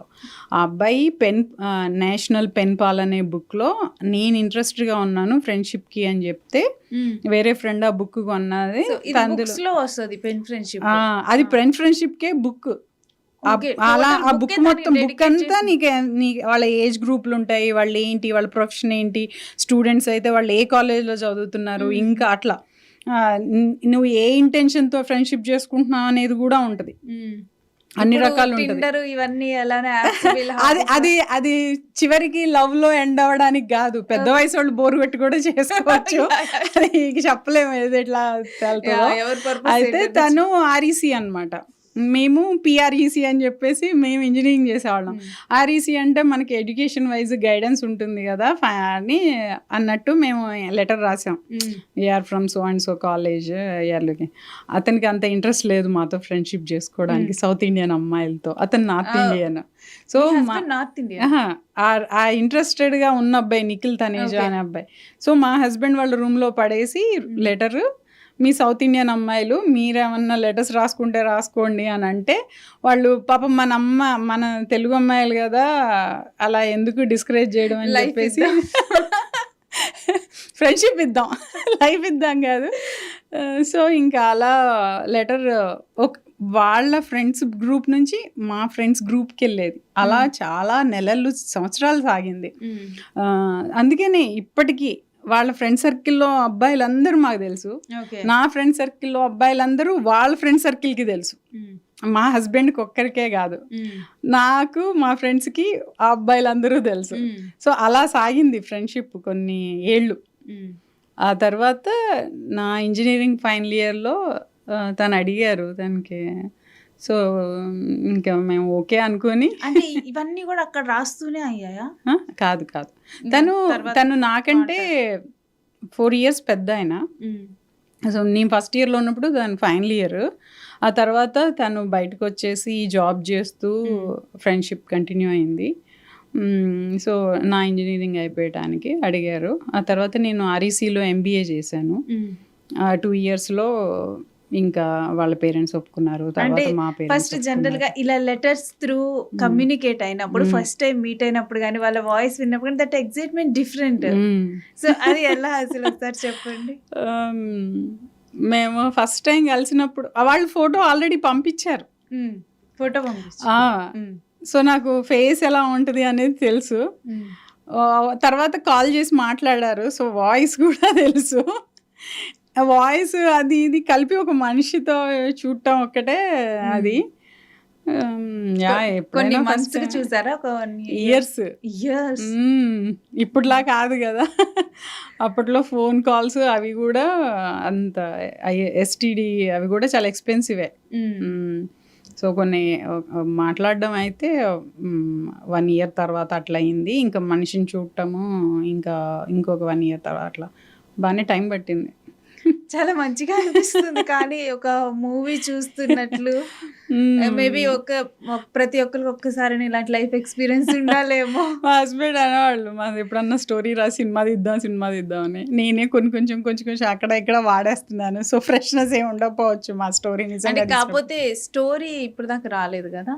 మేబీ ప్రేమలేఖ అని ఎగ్జాక్ట్ గర్లే కానీ అది ఆ లవ్ లెటర్స్ రాస్తూ అది లవ్గా టర్న్ అయ్యి అదే బేసిస్. మేబీ ఇంకొంత కాలం క్రితం వచ్చింటే కనుక ఒక ఫీల్ గుడ్ లవ్ స్టోరీ అయ్యేది డెఫినెట్లీ. అసలు మీ కాలం పిల్లలకైతే ఇలా ఉండేదా అనుకుంటారేమో. సో ఇప్పుడు మళ్ళీ ఒకటి తీయొచ్చు కొన్ని ఇయర్స్ బ్యాక్ అనేసి, ఎందుకంటే ఫ్లాష్ బ్యాక్ లాగా గుర్తు చేసుకున్నట్టు. అప్పుడు సెల్ ఫోన్స్ లేవు, లెటర్స్. ఇంకా మీ లైఫ్ లో ఉన్న లవ్ స్టోరీ ఇంత బ్యూటిఫుల్ గా ఉందంటే డెఫినెట్లీ మీ బుక్ లో ఉన్న లవ్ స్టోరీ ఇంకా చాలా బ్యూటిఫుల్ గా ఉంటుంది. అందుకే మంచిగా అన్ని బెస్ట్ ఆఫ్ రాయొచ్చు కదా. ఇంకా ఇంకా మనం జరగడం అంటే మన చేతిలో లేదు, రాయడం అయితే ఏమైనా లవ్ స్టోరీ ఇవ్వబోతున్నారా? ఎన్ఆర్ఎస్ ప్రొడ్యూసర్స్ గా ఉన్నది చూసాము. స్టోరీ అప్రోచ్ అయితే చూస్తాను, నేనైతే వెళ్ళి ఎవరిని అప్రోచ్ అవ్వదలుచుకోలేదు. కాకపోతే ఏదన్నా ఒక బ్యూటిఫుల్ లవ్ స్టోరీ, ఎందుకంటే మీకు ఆ థాట్స్ ఉన్నాయి కాబట్టి ఇప్పుడు బ్యూటిఫుల్ లవ్ స్టోరీస్ డెఫినెట్ గా వస్తే యాక్సెప్ట్ చేస్తున్నారు. People are waiting for that. మొన్న ఏదో ఒక కాంటెస్ట్ లాగా ఈ బుక్స్ని సినిమాలా వస్తే బాగుండు అని అనిపించినది ఏవి అని అంటే చాలా మంది రాశారు నా బుక్ని. అక్కడ కామెంట్స్లో నాలో ఉన్న ప్రేమ వస్తే బాగుండు అనిపించింది. మంచిగా అనిపిస్తుంది అంతే, ఇంకా అంతకు మించి. నన్ను కూడా ఒక పాడ్కాస్ట్లో అడిగారు, ఈ సినిమాని డైరెక్ట్ చేస్తే ఎవరు చేస్తే బాగుంటుంది అనుకుంటున్నారు. నాకు ఇప్పుడు ఇంత యంగ్ డైరెక్టర్స్ వీళ్ళు డెఫినెట్గా వీళ్ళు బాగా డీల్ చేస్తారు లవ్ స్టోరీ అని. నాకు ఒకప్పుడు శేఖర్ కమలా గారు ఉండేవాళ్ళు, ఇప్పుడు సార్ ఏమో బాగా భారీ బడ్జెట్తో ఎటో వెళ్ళిపోయారు. ఇంకా ఫలానా అంటూ ఎవరు లేరు. ఇప్పుడు ఉంటే మాత్రం మనకు అప్పుడు మా ఏజ్లో మా 20s 30s అంతే శేఖర్ గారు కదా లవ్ స్టోరీస్ అంటే. కానీ ఆ సార్ మళ్ళీ ఒక బ్రేక్ తీసుకొని మళ్ళీ తీస్తే బాగుంటుంది. యా డెఫినెట్లీ చాలా మంది వెయిట్ చేస్తున్నారు. సో ఇప్పుడు మనం అగైన్ కూడా మన వర్క్ లైఫ్ బ్యాలెన్స్ దగ్గరకు వచ్చేద్దాము. ఎందుకంటే మీరు ఇంత దాంట్లో కూడా మీ హాబీస్ని కంటిన్యూ చేసుకోగలిగారు. ఇలా హాబీస్ని వీటన్నిటిని కూడా అంటే డెఫినెట్గా ఒక హాబీ ఉండటం వల్ల మనకి మెంటల్ ఇల్నెస్ ఇవేం రాకుండా ఉంటాయా? ఒక్కోసారి ఫిజికల్ ఇల్నెస్ తెచ్చుకోవచ్చండి. నేను ఈ బుక్ నైట్లో కూర్చొని రాసి మెండోపి తెచ్చుకున్నాను. అంటే ఇప్పుడు మనం చాలా ఫ్రీ డైరెక్టర్స్ వీళ్ళందరూ కూడా ఒక మంచి ప్లేస్ కి వెళ్ళిపోయి స్టోరీస్ రాయటము, రైటర్స్ ఆప్షన్ లేదు కదా మనకి. మీలో రాయాలన్న జీల్ ఉంది కానీ ఆప్షన్ లేదు. ఇంకా సో పిల్లలు చదువుకునే వాళ్ళు, హై స్కూల్ మా బాబు, పాప చిన్నది. సో మనం ఎక్కడికో వెళ్ళిపోయి నాకు కాకపోతే అలా వెళ్ళి రాయకుండా ఉండడమే మంచిదైంది. నాకేమి మొత్తం అంతా బ్రెయిన్లో లేదు, రాసుకుంటూ వెళ్తూ ఉంటే మంచిగా ఐడియా వచ్చేది. మళ్ళీ I use to go back and edit చేసేదాన్ని వర్డ్ డాక్స్లోనే. ఒక్కోసారి ఫోన్లో కూడా గుర్తు అంటే ఇది బాగుంటుంది కదా అన్నట్లా. నువ్వు ఒక 10 రోజులు 20 రోజుల్లో పోతే ఈ ఫస్ట్ నుంచి లాస్ట్ దాకా అనుకొని అందులో ర్యాపప్ చేయాలి. అదే కదా పర్పస్. వెళ్ళావు అంటే నేనేది స్లోగా ఒక 3-4 months ఇంకా ఎక్కువ రాసుకుంటూ మెల్లగా వెళ్ళాను. సో ఎన్ని పేజెస్? 187 pages. ఇంకా 200 అని అంటారు కానీ 190 అనుకోండి. మళ్ళీ ఫ్రెండ్స్కి పంపించాను, వాళ్ళ ఫీడ్బ్యాక్ తీసుకున్నాను. వాళ్ళు కొంతమంది మంచి ఫీడ్బ్యాక్లు ఇచ్చారు, కొంతమంది అయితే అసలు బుక్ని స్టార్ట్ చేసేదే వేరే విధంగా రాయమన్నారు. ఒకలా రాసుకుంటూ వెళ్ళాను లీనియర్ ఫార్మాట్లో. సో అట్లా మళ్ళీ మార్చడాలు, బెటర్ చేయడాలు, కొన్ని సీన్లు యాడ్ చేయడాలు, కొన్ని సీన్లు వద్దనుకున్నవి డ్రాగ్ అవుతుందని డిలీట్ చేయడాలు, అలాంటి రివిజన్ ఆ వర్క్ మొత్తం 1 year వేసుకోవచ్చు. అంటే ఒక 8-9 months మినిమం. సో బాగా కూర్చొని రాసింది అయితే 4-5 months. Okay, it's very nice. మీరు చదవాలి నా బుక్. డెఫినెట్లీ. అంటే లవ్ స్టోరీ కదా. ఓకే. సో ఇప్పుడు అమెరికాలో ఉన్నటువంటి తెలుగు వాళ్ళకి కానీ మీరు ఏదైనా మెసేజ్ చెప్పాలంటే అక్కడ ఉన్న మహిళలకి ఎస్పెషల్లీ ఏం మెసేజ్ చెప్తారు? ఇప్పుడు నా మెసేజ్ కోసం చూసే పిల్లలు అంటే పిల్లలు అంటే అదే వాళ్ళు. నేను ఫస్ట్ లో చెప్పినట్లే ప్రతి ఒక్కళ్ళ దగ్గర కూడా ఏదో ఒకటి ఉంటుంది, మన లైఫ్ లో మేనేజ్ చేయటం, నేర్చుకోవటం కానీ ఏదో ఒకటి ఉంటుంది. అలాగా మేబీ అది మనకి తెలిసినా కానీ సమ్ టైమ్స్ ఒకళ్ళు గుర్తు చేయాల్సి కూడా వస్తుంది. పాజిటివిటీ పెట్టుకుంటే దాంతో చాలా అయిపోద్దండి. మనం ఏదైనా ఎవరన్నా హార్ష్గా ఫీడ్బ్యాక్ ఇచ్చినా అవునా అండి అంటే వాళ్ళు కూడా ఆ టోన్ మార్చేస్తారు. మనం రెచ్చగొడుతూ పోతూ ఉంటే ఎదుటి వాళ్ళు కూడా ఇంకా దాని మీద రివెంజ్. మనం పాజిటివ్గా ఉంటే చాలా వరకు అన్నీ స్మూత్న అవుతాయి, ఆఫీస్లో అయినా ఫ్రెండ్స్ అయినా. ఓకే. మనం people అయినా. చేస్తున్న వర్క్ పట్ల పాజిటివ్ యాటిట్యూడ్ డెవలప్ ఆ, చేసుకుంటే వర్క్ అది అనే ఏది కాదు కూడా పీపుల్ స్ట్రెస్ పట్ల గా కూడా. స్ట్రెస్ గా అనిపించదు. చుట్టూ ఉన్న ఎన్విరాన్మెంట్ గాని ఇవన్నీ కూడా. యా, ఎందుకంటే ఆఫీస్లో అయితే ముఖ్యంగా యాటిట్యూడ్ మ్యాటర్స్.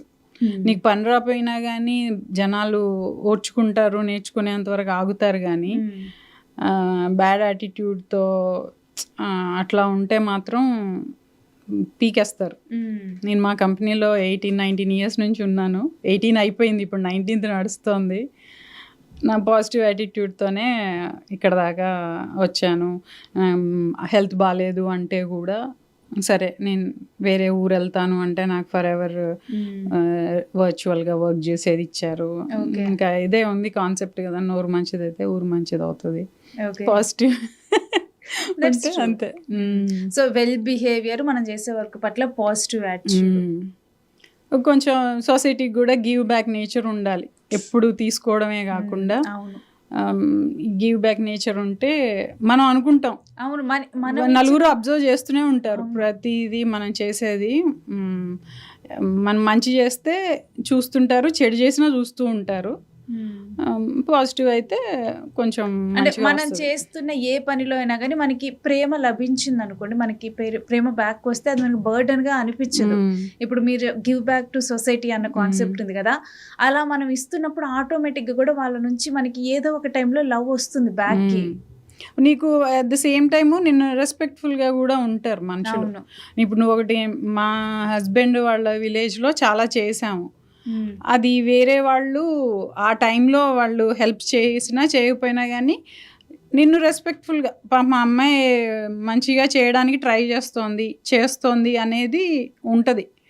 సో ఆ గుడ్ విల్ అనేది బిల్డ్ చేసుకుంటే ఒక చోట కాకపోతే ఒక చోట నాది మళ్ళీ ఏదో పెద్ద ప్లాన్డ్గా దీంతో నేను ఇది చేస్తాను అని కాదు.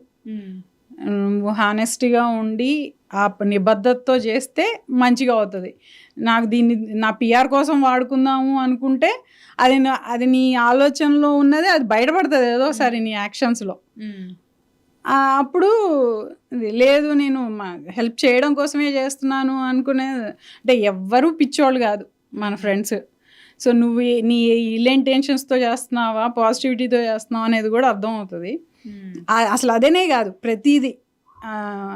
ఒకప్పుడు ఏంటంటే ఎందుకులే అని భరించేవాళ్ళు, సహించేవాళ్ళు. ఇప్పుడు ఎవరికి భయపడట్లేదు. అది నువ్వు బ్యాడ్ పర్సన్ అని అయితే నీ మొహమే చెప్పపోయినా కానీ నీ చుట్టూ అందరికీ తెలుస్తుంది. మనతో అనకపోవచ్చు, మనల్ని డైరెక్ట్గా కన్ఫరెంట్ చేయలేకపోవచ్చు. సో పాజిటివ్గా మంచిగా ఉంటే అంత మంచిగా అవుతుంది. ఓకే. మరి అమాయకంగా ఉండి నేను పాజిటివ్గా ఉన్నాను అంటే నేను చెప్పలేను. మరి నన్ను మోసం చేయండి అన్న టైప్లో అంత అమాయకంగా. బట్ అంటే స్కూల్స్ లోనే కాకుండా ఇప్పుడు రోడ్ల మీద వెళ్ళేటప్పుడు కానీ ఎక్కువ ఇండియన్స్ లేకపోతే వర్క్ కల్చర్ లో కానీ బుల్లింగ్ అనేది ఉంటుంది అనే వింటాము. ఇది హ్యూమన్ నేచర్. ఎప్పుడైనా ఒక వీక్ పర్సన్గా అనిపిస్తే మన పవర్ని చూపించుకోగలిగితే అది డెఫినెట్గా ఉంటుంది. ఇప్పుడు అత్త కోడల మీద బుల్లి, అది చేయడం. పెద్దవాళ్ళు చిన్నపిల్లల్ని మాటలతో బాధ పెడతారు. కాకపోతే ఎందుకో బుల్లి అనేది స్కూల్లో వాడే టర్మినాలజీ వరకే అది చేశారు, కానీ ప్రతి చోట జరుగుతూనే ఉంటుంది. రేసిస్ట్ బుల్లింగ్ ఇందాక నేను ఎంతవరకు కరెక్ట్గా చెప్పగలిగానో తెలీదు. రేసిస్ట్ బుల్లింగ్ కూడా ఉంటుంది. అది ఎప్పుడు వాళ్ళ పాపులేషన్ ఎక్కువ ఉండి, ఇప్పుడు మేమున్న ప్లేసుల్లో కొంచెం సముజ్జిలా ఉన్నారు పిల్లలు, అంటే నెంబర్లో, చదువుల్లో వాటిల్లో వెళ్ళిపోయారు. కానీ కొన్ని ప్లేసెస్లో మనది వాళ్ళు మైనారిటీగా ఉన్నప్పుడు అలాంటప్పుడు కూడా బాగానే టార్గెట్ లాగా చూసి చేస్తూ ఉంటారు. నేను ఒక స్టోరీ గాయమని రాసింది కూడా ఆ బుల్లింగ్ మీదే. బుల్లింగ్ మీద మీరు స్టోరీ కూడా ఒక పెద్ద ఆయన చిన్నపిల్లని పట్టుకొని మన దగ్గర ఏంటంటే ఏ వయసు వాళ్ళు అసలు ఎలాంటి మాటలు మాట్లాడాలి పిల్లలతో అని చెప్పేసి, అసలు అది ఒకప్పుడు నార్మలైజ్ అయిపోయింది. పొట్టిగా ఉన్నావేంటి, లేకపోతే నలుపేంటి, బోండాము ఇంక ఇలాంటి పదాలన్నీ అసలు చాలా క్యాజువల్‌గా అనేవాళ్ళు. ఎప్పుడో మనం ఆ టైంలో అంత పట్టించుకోలేదు కూడా. వినేసి వదిలేసేవాళ్ళం. ఎందుకంటే మొత్తం సొసైటీ అంతా అలాగే ఉంది కాబట్టి. కొంతమంది బాధపడ్డోళ్ళు బాధపడ్డారు. అవి వాళ్ళకి గాయాల్లా ఉండిపోయినోళ్ళు ఉన్నారు. సో, ఈ ఈ కథలో ఏంటంటే ఒకాయన పెద్దాయన. ఆయనకి పిల్లలుండే వయసాయన ఒక చిన్నమ్మాయిని పట్టుకొని ఏంటి నీకు మీసాలున్నాయని అడుగుతాడు. ఓకే. చిన్న పిల్లని. పిల్లలకి ఏం చెప్పాలో తెలియదు గదా! అవును. అది పెద్దాయనకి తెలియాలి. అవును. ఇది నార్మల్ కాదేమో అనుకుంటారు. అంటే వాళ్ళు కుంచించుకుపోతారు. ఇప్పుడు ఒక అమ్మాయిని స్కూల్లో పిల్లాడు అడిగితే ఆమె వయసు వాడే నీకు మీసాలున్నాయేంటి మగపిల్లాడిలా అంటే అది వేరే విషయం. వాడికి తెలియదు. వాడు బుల్లింగ్ అని కూడా అనుకోపోవచ్చు. వాడు క్యూరియాసిటీతో అడగొచ్చు. ఎందుకంటే వాళ్ళు చూసిన వాళ్ళే. పెద్ద వయసు వచ్చి నీకు వాళ్ళు అలా అడుగుతున్నారంటే అది కేవలం నిన్ను హర్ట్ చేయడానికే ఆ పాపని. పిల్లలు ఏం మాట్లాడగలరు అసలు ఏంటి అనేది తెలియదు కదా. ఆ కథ మీద అన్నమాట. సో ఆ పాప ధైర్యంగా మాట్లాడడము అది అన్నమాట. అంటే నువ్వు ఈ సొసైటీలో ప్రతి ఒక్కళ్ళని మార్చలేవు. నీ పిల్లల్ని స్ట్రాంగ్గా పెంచుకో, నీ పిల్లల్ని ధైర్యంగా మార్చుకో అనే దాని మీద.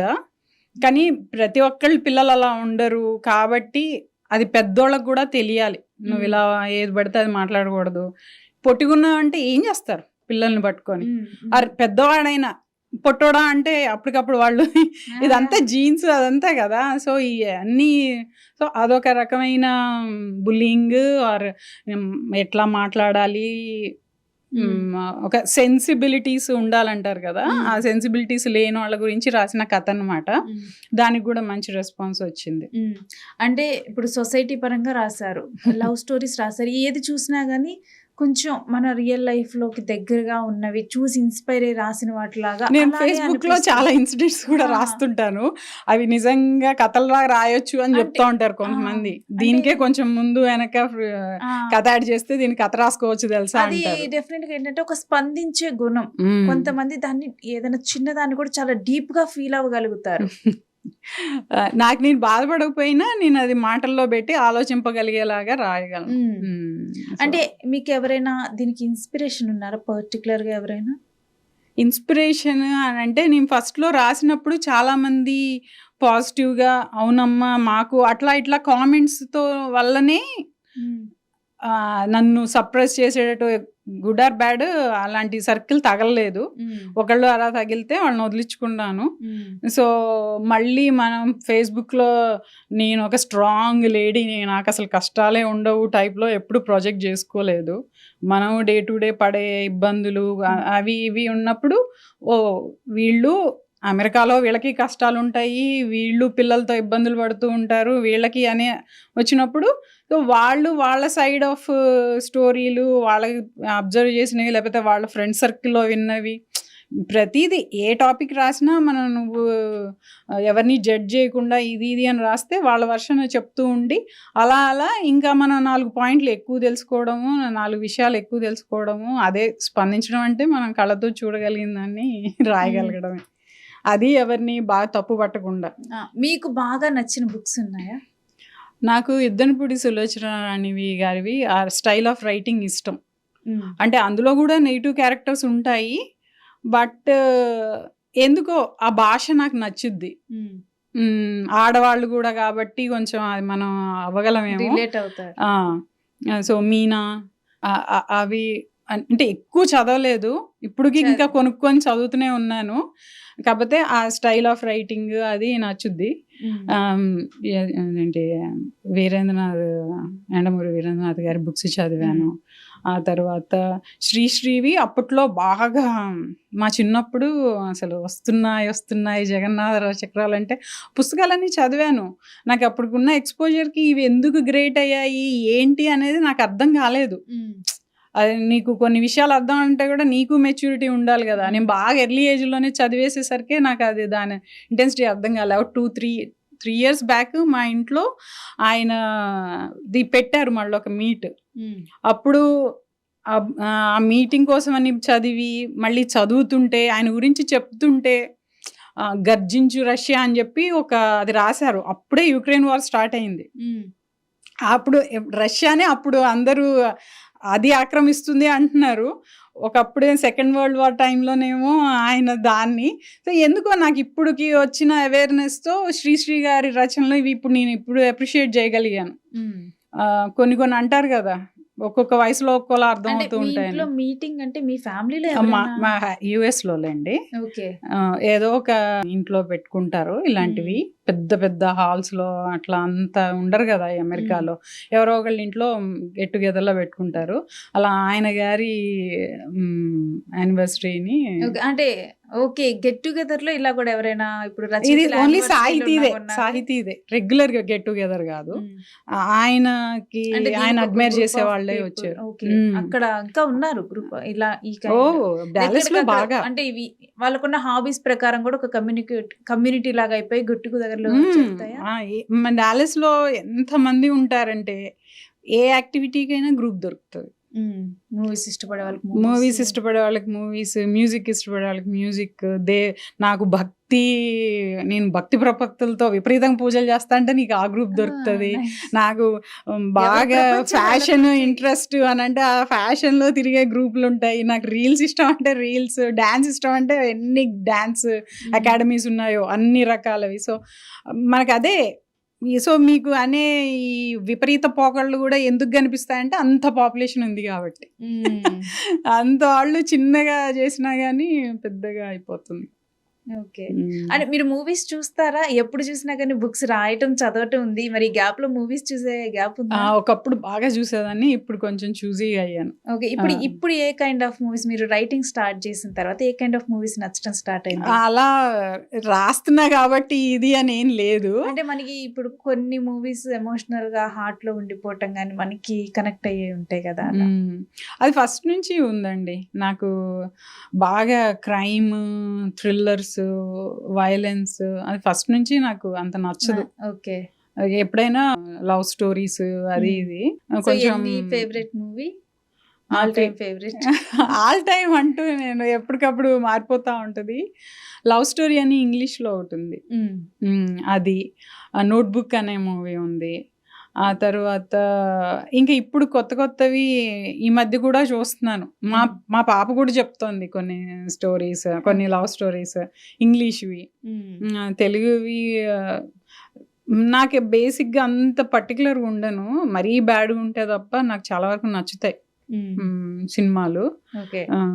మరి విపరీతమైన వైలెన్స్ లేకపోతే టూ డ్రామాటిక్, ఇది అసలు అవ్వే పని లేదు. అట్లా కొంచెం నిజ జీవితానికి దగ్గరగా మన కనెక్ట్ అయ్యేలా కొంచెం సెన్సిబుల్ గా ఉంటే నాకు నచ్చుతాయి. అండ్ మీరు జనరల్ గా యుఎస్ లో ఉన్నప్పుడు ఇండియాలో బాగా మిస్ అవుతున్నాం అనిపించేవి ఏంటివి? జనాలు అక్కడ కలుస్తాము, బట్ కొంచెం అక్కడ కాస్త ఎట్లా పడితే అట్లా కలవడానికి కుదరదు. మోస్ట్ ఆఫ్ ద పీపుల్ దగ్గర వినేది ఏంటంటే ఫుడ్, ఎస్పెషల్లీ. ఫుడ్ కూడా. కాకపోతే ఇప్పుడు కొంచెం బాగా వచ్చేసాయి కదా వీడియో ఛానల్స్ అవి ఇవి.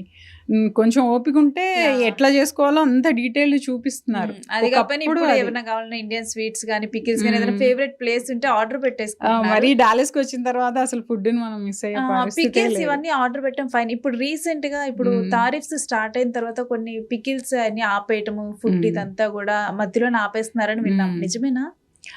విన్నాను నేను కూడా. ఓకే వాళ్ళకి అంతకుముందు అసలు టారిఫ్స్ లేవు, ఇప్పుడు టారిఫ్స్ వేయాలంటే దాని వాల్యూ ఎంతో అసెస్ చేయాలి. ఇప్పుడు ఆ పచ్చడికి దాని వాల్యూ ఏంటి అనేది వాళ్ళు రాలేకపోతే అదే తెలియక కొన్ని అప్పుడు ట్రాన్సిట్ లో ఆగిపోయాయి, లేకపోతే ఎంతో కొంత వేసేసారు. అసలు కొంతమంది భయపడిపోయి అసలు పంపించడం మానేశారు. ఎందుకు అసలు చేరకుండా ఇరుక్కొని మళ్ళీ వాటికి $100 పే చేయడం ఇదంతా అని చెప్పేసి అది ప్రాబ్లం పడింది. కాకపోతే ఇది వరకు మిస్ అయినంత ఇప్పుడు మిస్ అవటానికి లేదనుకుంటా యుఎస్ లో. అక్కడ వాళ్ళే తయారు చేసి కూడా అమ్మేస్తున్నారు బిర్యానీస్ కానీ. ఎస్పెషల్లీ చాలా మంది చెప్పేది హైదరాబాద్ బిర్యానీ మిస్ అవుతున్నాం. ఇప్పుడు అసలు ఏం లేదు, చిన్న చిన్న సిటీస్ లో కూడా వచ్చేసాయి. హైదరాబాద్ బిర్యానీ లానే టేస్ట్ అక్కడ కూడా దొరుకుతుందా? సేమ్ ఉంటుందా? కొన్ని రెస్టారెంట్స్ లో మంచిగా వచ్చిన రోజు ఒక్కొక్క రోజు వాడికి చేసే అతనికి కూడా ఏదో మూడు ఉంటుంది, మనలానే వాళ్ళు కూడా అనిపిస్తుంది. కాకపోతే మనకి ఒక 80% సక్సెస్ రేట్ ఉంటే వాళ్ళకి 95 సక్సెస్ రేట్ ఉంటుంది.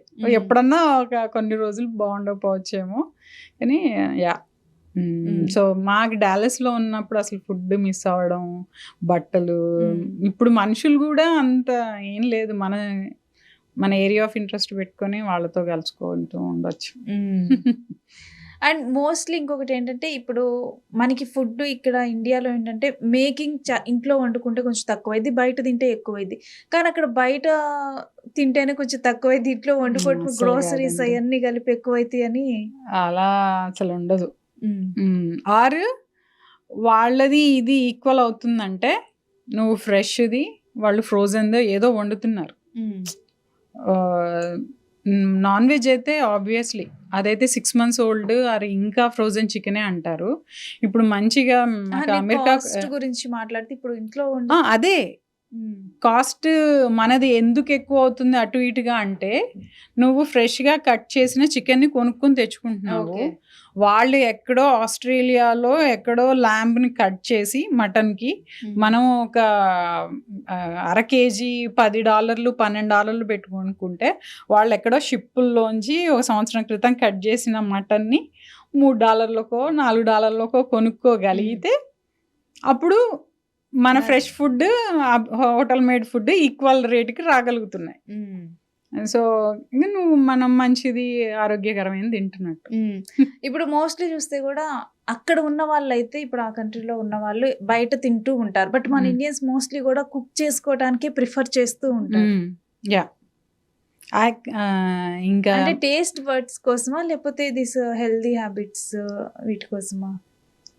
చాలా వరకు అయితే ఇప్పుడు హెల్తీయే వచ్చేసిందండి. ఎఫర్ట్ చేయగలిగినా కానీ ఇంట్లోనే చేసుకుంటున్నారు చాలా వరకు. ఇంకా చాలా పెద్ద సర్కిల్ వచ్చి మనం చేయలేము, టైం లేదు అనుకుంటే రెస్టారెంట్స్కి వెళ్తున్నారు. కానీ ఇప్పుడు అందరూ హెల్త్ కాన్షియస్ అయ్యారు, వెయిట్ కాన్షియస్, డైట్ కాన్షియస్ అయ్యారు. నువ్వు బయట బాగా తింటా ఉంటే ఇంక అసలు ఇదొకటి డెఫినెట్లీ మాట్లాడాలి. ఇప్పుడు ఇండియా నుంచి ఇప్పుడు అమెరికానే కాదు, ఇప్పుడు కెనడా కానీ వేరే కంట్రీస్కి వెళ్ళిన వాళ్ళు వెంటనే వెయిట్ పుటాన్ అయిపోతున్నారు. వాళ్ళు ఇక్కడ ఉన్నప్పుడు వాళ్ళది చాలా లీన్ బాడీ, ఇక్కడ ఏం తిన్నా కానీ వాళ్ళు లావ్ అవ్వరు. అక్కడికి వెళ్ళిన తర్వాత అంత చేంజెస్. వెదర్ కూడా ఎప్పుడు కొంచెం చల్లగా ఉంటుంది, చెమట పట్టదు, అది ఇది. నేను కూడా యూఎస్కి వెళ్ళిన కొత్తలో లావ్ అయ్యాను బాగానే. ఇంకా తర్వాత మన లైఫ్ స్టైల్ చేంజ్ చేసుకొని అందరూ జిమ్లకి వెళ్ళి అది ఇది ఇంకా హెల్త్ని ప్రయారిటీ ఇచ్చుకొని ఫుడ్ క్వాంటిటీ కొంచెం తగ్గించుకొని ఇప్పుడు ఈ ఇండియాలో ఉన్న వాళ్ళని కూడా చాలా మందిని చూస్తున్నాను, లావుగా బొద్దుగా ఉన్నవాళ్ళు. వాళ్ళు యంగ్లో సన్నగానే ఉన్నారు. కానీ వాళ్ళు ఏమంటారంటే మీరు యుఎస్లో ఉండి మీకు టైం ఉంది కాబట్టి జిమ్ముల చుట్టూ తిరుగుతూ మీరు మెయింటైన్ చేసుకోగలుగుతున్నారు, మాకు ఇక్కడ అలా ఉండట్లేదు అని. మనమేమో మీకు పనోళ్ళు ఉన్నారు, అన్నీ నువ్వు అవుట్సోర్స్ చేయొచ్చు, నువ్వు జిమ్ అయ్యాను వెళ్ళొచ్చు కదా, మాలాగా అన్నీ చేసుకోవాల్సిన. బట్ ఇక అది ఎవరిది వాళ్ళకి అని హెల్త్ మాత్రం అందరికీ ప్రిఫరెన్స్లో యుఎస్లో అయితే బాగా ఉంటుంది హెల్త్ విషయంలో. అండ్ నాకు తెలిసిన సర్కిల్లోనే హీఈస్ వర్కింగ్ హియర్, తర్వాత అమెరికా వెళ్ళాడు అక్కడ వర్క్ చేయడానికి. కొన్ని రోజులు స్టూడెంట్ లాగా ఉన్నాడు. ఆ టైంలో తనతో ఏంటంటే ఇప్పుడు ఫ్లాట్ మేట్స్ మొత్తం ఎవరి వర్క్కి వాళ్ళు వెళ్ళిపోతారు. ఇంకా అబ్బాయి ఒక్కడే ఫ్లాట్ లో ఉండి కొన్ని రోజులు వర్క్ చేయని టైంలో ఇంకెలా అంటే తను చాలా డిప్రెస్డ్ అయిపోయాడు. ఎవరు మాట్లాడటానికి కనీసం అబ్బాయికి మాటలు వచ్చు అన్న విషయం కూడా మర్చిపోయి అంత అయిపోయాడు. కానీ ఇప్పుడు ఇక సరేలేండి, మనం కేస్ బై కేస్ మాట్లాడలేము, తనకి ఎలా ఉందో తెలియదు. కానీ డిప్రెషన్ ఈజ్ రియల్. ఇప్పుడైతే అది మన బాధ్యతే కదా ఓవర్కమ్ అవటం అనేది. కానీ ఇప్పుడు ఏంటో వాళ్ళు చెప్తున్నారు కమ్యూనిటీలోకి రావటం కానీ ఇప్పుడు మిగిలిన మన వాళ్ళతో ఈ గ్యాదర్ అవటం కానీ ఇది ఎలా చేస్తే మంచిదంటారు? స్టూడెంట్స్ వాళ్ళకి వాళ్ళ ఫ్రెండ్స్ గ్రూప్స్ అవి ఉంటాయి, ఇంకా వాళ్ళు అదంతా కలవకుండా వాళ్ళకు ఉంటే మనం చెప్పలేము. ఇప్పుడు నువ్వు హౌస్ వైఫ్ అయిండో లేకపోతే వర్క్లో ఉండి కూడా పెద్దగా ఎవరితోనూ పట్టించుకోకుండా నాకు నేనే ఉంటాను అని అంటే ఎవరు నేనే ఫోర్స్ చేయరు. 1-2 సార్లు అడుగుతారు, నాకు ఇంట్రెస్ట్ లేదు అని అంటే సరే అని వదిలేస్తారు. ఎవరికి అది వాళ్ళ బాధ్యత. నువ్వు కలవడం, నువ్వు ఫ్రెండ్షిప్స్ చేసుకోవడం అనేది ఇంకా ఎక్కడో తోసుకుంటూ పంపేయాలి అని మిగిలిన వాళ్ళంతా ఇంకా నీ ఇష్టం నీ చాయిస్ అని వదిలేస్తారు. ఇంకా మనం అలా ఉండి అలవాటై సడన్ గా నేను డిప్రెషన్ అని అంటే ఇంకా ఎవరు ఏం చేయలేరు. అలా ఇప్పుడు ఇండియాలో కూడా వింటున్నాం. మీరు మీ అన్న కాన్సెప్ట్ నాకు అర్థమైంది, అలా అందరికీ కూడా డెఫినెట్లీ అర్థమై ఉంటుంది. థ్యాంక్ యూ అండి. అంటే చాలా క్లియర్గా కూడా మాట్లాడారు అమెరికాలో జనరల్గా ఉన్నటువంటి చాలా సిచ్యువేషన్స్ గురించి, కానీ మీలో ఉన్న ప్రేమను చెప్పారు. గివింగ్ బ్యాక్ టు సొసైటీ అన్నది మీరు బాగా చెప్పారు. అండ్ నాలో ఉన్న ప్రేమ బుక్ కూడా నేను చదువుతాను. అండ్ డెఫినెట్లీ వ్యూయర్స్ కూడా నేను మీరు చెప్పిన స్టోరీ ప్రకారం అయితే నేను రికమెండ్ చేస్తున్నానండి. మీరు మీ లవ్ స్టోరీ చెప్పారు కదా, అదంతా బ్యూటిఫుల్ గా ఉందంటే ఇది కూడా డెఫినెట్లీ నచ్చుతుంది అందరికి. Hopefully. Right. Thank you Swapnapriya గారు. Thank you.